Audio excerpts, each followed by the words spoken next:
இல்லை, பிள்ளைகளுக்கு பெற்றோர் மேல் நம்பிக்கை இல்லை, பெற்றோருக்கு பிள்ளைகள் மேல் நம்பிக்கை இல்லை. இது மாதிரி ஒரு இடத்துல வந்து கர்த்தர் மேல் நம்பிக்கை இருக்க முடியுமா?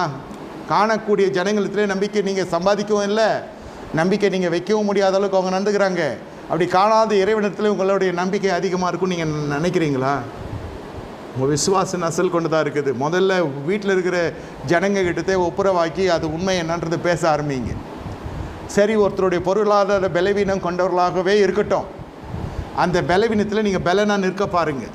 குடும்பத்தில் பிரச்சனை இல்லாத குடும்பங்கள் இல்லை, ஆனால் தீர்க்க முடியாத பிரச்சனைகள் எதுவும் இல்லை, எல்லாம் தீர்க்கக்கூடியவைகள் தான். தேவனால் கூடாத காரியம் ஒன்றுமே இல்லை, எல்லாம் தேவனால் கூடும். உண்மையுள்ளவன் தான் பரிபூர்ண ஆசீர்வாதங்களை பெறுவான். சகல நன்மைக்கும் திறவுகோல் உண்மை. உன்கிட்ட உண்மை இருக்கா? உங்கள் உண்மைன்னா என்ன? உண்மையாக இருக்கிறவனுக்கு உண்மையாக இருப்பேன், பொய்யா இருக்கிறவனுக்கு உண்மையாக இருப்பேன்.